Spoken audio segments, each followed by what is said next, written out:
زمانہ قدیم کی بات ہے۔ کسی ملک میں ایک بادشاہ ہوتا تھا۔ اس بادشاہ کو اپنے ملک میں مال نما بڑی بڑی عمارتیں بنانے کا بے حد شوق تھا۔ اس بادشاہ نے اپنی عمر کا آدھا حصہ عالی شان اور بلند و بالا عمارتیں بنوانے میں صرف کر دیا۔ عوام بادشاہ کے اس عمل سے شدید نالاں تھی۔ بادشاہ نے اپنے ملک اور عوام کی ترقی اور خوشحالی کا کوئی خیال نہ رکھا تھا۔ اس دور میں نہ ہی بحری بیڑے خریدے جس سے تجارت کو فروغ حاصل ہو اور عوام کو روزگار کی سہولت ملتی، اور نہ اس نے دوسرے ممالک کے ساتھ کوئی تجارتی روابط رکھے تھے۔ سال میں صرف ایک حج کے موقع پر جب حج پر جانے کی تیاری کرتے تو آس پاس کے بہت سے قبائل کے لوگ جوگ در جوگ وہاں آ کر اکٹھے ہوتے تھے اور پھر حج پر روانہ ہوتے تھے۔ حج سے فارغ ہو کر یہ لوگ ضروریات زندگی کی تقریباً سبھی اشیاء خرید کر اپنے ملک میں لے آتے تھے۔ لوگ شدید تنگ دستی میں زندگی بسر کر رہے تھے۔ بادشاہ کو اپنے شوق سے اتنی فرصت کہاں کہ وہ عوام کے لیے کچھ سوچتا۔ بادشاہ کے دو بیٹے تھے۔ بڑے شہزادے کا نام سکندر تھا، جس کا رنگ کالا تھا اور وہ بدصورت بھی تھا، جبکہ دوسرے بیٹے کا نام گلاب تھا، جو نہایت ہی خوبصورت اور صحت مند جوان تھا۔ بادشاہ اپنے بڑے بیٹے کے لیے جس ملک میں بھی رشتے کی بات کرتا تو شہزادے کو دیکھ کر وہ اتنا کہتے کہ اگر آپ نے ہماری شہزادی بیٹی کا رشتہ لینا ہے تو آپ اپنے چھوٹے شہزادے کے لیے لے لیں۔ یوں اس بات پر بادشاہ کے دونوں بیٹوں کے رشتے نہ ہوتے تھے۔ ایک دن ایک وزیر نے بادشاہ کو مشورہ دیا اور کہا، ماشاءاللہ بادشاہ سلامت، آپ کے دونوں بیٹے جوان ہیں اور دونوں ہی بہترین اساتذہ کے زیر تعلیم ہیں۔ میرا مشورہ ہے کہ آپ ملک کی ذمہ داری اپنے دونوں جوان بیٹوں کے حوالے کر دیں۔ یوں عوام بھی خوش ہو جائیں گی اور وقت گزرنے کے ساتھ ساتھ شہزادے بھی عوام کے دوست بن جائیں گے۔ بادشاہ کو وزیر کی یہ بات بہت پسند آئی۔ اس نے چھوٹے شہزادے گلاب کے استاد کو محل میں بلوایا اور اپنے بیٹے کے متعلق چند سوالات کیے۔ استاد کی اپنے شاگرد کے بارے میں کوئی اچھی رائے نہ تھی۔ بادشاہ سلامت کو استاد کی باتیں بہت بری لگیں اور وہ غصے میں آ گیا۔ استاد ہی ہوتا ہے۔ اس نے بادشاہ سے کہا، بھلا میں حاکم کو حکم کس طرح دے سکتا ہوں؟ بادشاہ نے بڑے بیٹے سکندر کے استاد کو بھی محل میں بلوایا اور سکندر کی کارکردگی کے بارے میں پوچھا۔ استاد نے بادشاہ کو بس اتنا جواب دیا کہ اگر کسی بات کا کوئی شک ہے تو دونوں شہزادوں کو بلوا لیں، آپ کو خود اندازہ ہو جائے گا کہ بہادر اپنے راستے کا انتخاب خود کرتا ہے اور میدان میں مخالف سے کیسا سلوک کرتا ہے۔ بادشاہ سلامت کو بات سمجھ آ گئی اور وہ بہت خوش ہوئے۔ استاد کو ہیرے جواہرات اور نقد انعام سے نوازا اور دوسرے استاد کی کم عقلی پر بطور سزا اسے جیل بھیج دیا۔ اس استاد کی صرف یہی غلطی تھی کہ اس نے اپنے شاگرد کو شاگرد نہیں بلکہ ایک بادشاہ کا بیٹا سمجھ کر تعلیم دی تھی۔ شاگرد کسی بادشاہ کا بیٹا ہو یا عام غلام کا، استاد کے لیے تو وہ صرف ایک شاگرد ہی ہوتا ہے۔ بادشاہ کو چھوٹے شہزادے گلاب سے بہت پیار تھا۔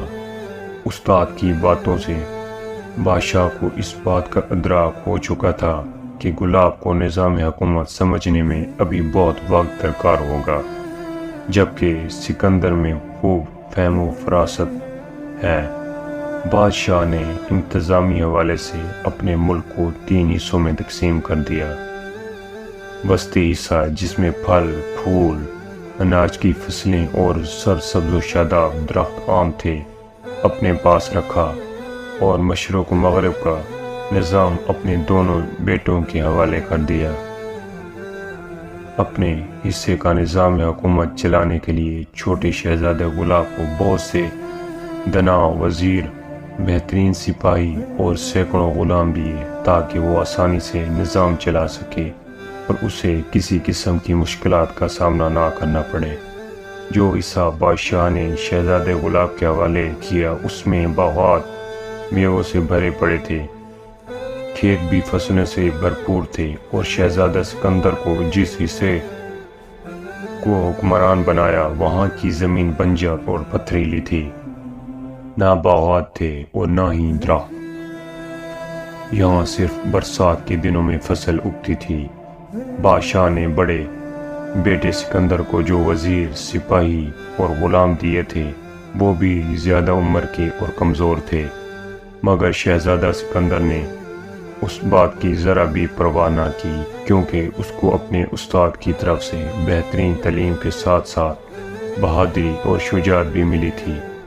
سکندر نے اپنے حصے کے علاقے کا نظام سنبھالتے ہی اپنے غلاموں کو آزاد کر دیا تاکہ وہ بھی خود کو اس ملک کا شہری کہلوا سکیں۔ بادشاہ سلامت یہ غلام مختلف ممالک سے خریدے تھے۔ سکندر نے ان غلاموں کو جو اس کے حصے میں آئے تھے آزاد کر کے مختلف کاموں پر لگا دیا، اور جو غلام صحت مند تھے ان کو اپنی فوج کا حصہ بنا لیا۔ یہ غلام جنگی سامان کی تیاری میں ماہر تھے۔ سکندر نے یہاں کے لوگوں کی عزت نفس کو پاس خیال رکھا اور ان میں گھل مل کر رہنے لگا تاکہ حاکم اور محکوم کا فرق مٹ سکے، یہاں تک کہ آزاد کردہ غلاموں کو بھی برابری کا مقام عطا کر دیا۔ یوں سکندر عوام کے دلوں پر راج کرنے لگا۔ دوسری طرف شہزادہ غلام نے اپنے حصے کی عنان حکومت سنبھالتے ہی وہاں کا نظم و نسق چلانے والے افراد جو کہ ایک خاص مقام رکھتے تھے جبراً جیل کی سلاخوں کے پیچھے کر دیا تاکہ وہ لوگ اس کے کسی کام میں مداخلت نہ کر سکیں۔ غلام کی عادات تو پہلے ہی سے خراب تھیں، وقت گزرنے کے ساتھ ساتھ غلام کے حصے کا علاقہ اس کی غلط پالیسیوں اور بے جا فضول خرچی کی وجہ سے اندر ہی اندر کھوکھلا ہو رہا تھا۔ وہ ہر وقت نشے کی حالت میں رہنے لگا تھا، اور یوں ایک دن موقع پا کر ایک ہمسائے ملک نے شہزادہ غلام کے علاقے پر حملہ کر دیا۔ وہ شہزادہ غلام کو قید کر کے اس علاقے پر قابض ہو گیا۔ اپنی غلطیوں اور کوتاہیوں کی وجہ سے اب وہ اپنے علاقے کا حاکم نہیں بلکہ ایک قیدی تھا۔ شہزادہ سکندر کو جب اپنے بھائی کی شکست اور علاقے پر کسی اور کے قبضے کا علم ہوا تو وہ چین سے نہ بیٹھ سکا۔ اس نے اپنی تیار کردہ بھاری فوج لے کر مخالف فوج پر حملہ کر دیا۔ یہ جنگ کافی دن تک جاری رہی اور بالآخر مخالف فوج پسپا ہو گئی اور اکثر نے ہتھیار ڈال دیے۔ یوں سکندر دونوں علاقوں کا حکمران بن گیا۔ سکندر کا انداز حکمرانی بالکل مختلف تھا۔ وہ عوام کے دکھ سکھ میں ان کے ساتھ ساتھ رہتا تھا۔ اس نے کبھی بھی عوام کو یہ احساس نہ ہونے دیا کہ وہ رعایا ہیں۔ اس کے اس انداز حکمرانی پر عوام اس پر فائزہ تھی۔ اس نے اپنی ذہنی صلاحیتوں سے کام لیا اور عوام سے وہاں کی پتھریلی اور بنجر زمین کو بھی زرخیز کر لیا۔ جہاں فصل برانی تھی اب وہاں کے لوگوں سے اس نے کنویں کھدوا کر نئے کھیتوں کو پانی سے سیراب کر دیا، اور دیگر کاموں میں بھی یہ انداز اختیار کیے رکھا۔ بادشاہ سلامت کو جب غلام کی شکست اور قید کا علم ہوا تو بہت پریشان ہوئے۔ پھر اچانک سکندر کی جوان مردی اور اعلیٰ ذہنی صلاحیت سے وہ علاقہ پھر حاصل کرنے کا سنا تو انہیں بہت خوشی ہوئی، مگر ان کی سمجھ میں یہ نہیں آ رہا تھا کہ وہ سکندر کی فتح کا جشن منائیں یا غلام کی شکست کا افسوس۔ ایک کی شکست اور ملک کو کھو دینا اور دوسرے کی ذہنی صلاحیتوں اور بہادری، یہ دونوں باتیں ہی قابل غور تھیں۔ کافی سوچ بچار کے بعد بادشاہ سلامت کو سکندر کی لیاقت اور صلاحیت پر فخر محسوس ہو رہا تھا، اور غلاب کی کم ہمتی، بے راہ روی اور نالائکی پر افسوس۔ غلاب قید میں تھا۔ بادشاہ نے سکندر سے اس سے رہائی کا کہا تو فرما بردار شہزادے نے سر تسلیم خم کیا اور غلاب کی رہائی کا وعدہ کیا۔ غلاب نے بڑے بھائی سے معافی مانگی اور ہمیشہ اس کے ساتھ مل کر عوام کی خدمت کرنے کا سچا وعدہ کر لیا۔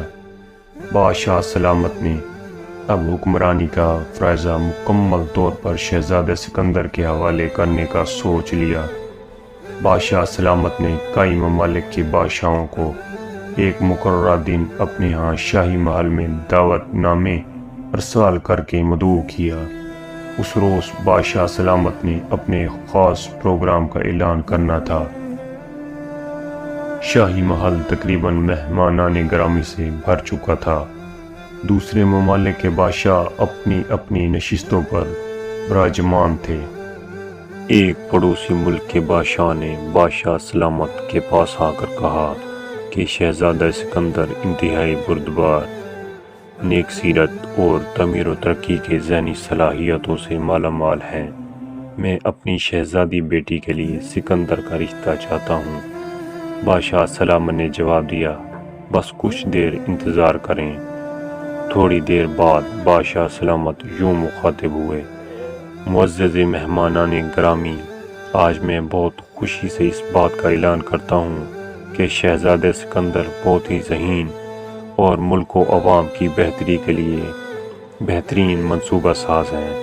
میں پورے ملک کی حکمرانی شہزادہ سکندر کے حوالے کرتا ہوں اور ساتھ ہی ساتھ سلطان واسطی کی بیٹی شہزادی نیلم سے اس کی منگنی کا اعلان بھی کرتا ہوں۔ بادشاہ سلامت نے اس اعلان کے ساتھ ہی شہزادہ سکندر کے سر پر تاج پہنا دیا۔ وہاں موجود ہر فرد خوش تھا اور حیرت سے سکندر کو دیکھ رہا تھا۔ بادشاہ سلامت کو بھی اس کی سمجھ آ گئی تھی کہ انسان شکل کا جتنا بھی خوبصورت کیوں نہ ہو، اگر فطرت اور خصلت اچھی نہیں تو وہ جانوروں سے بھی بدتر ہے، اور اسی احساس سے انہوں نے آج شہزادہ سکندر کو بادشاہی کا تاج پہنایا تھا۔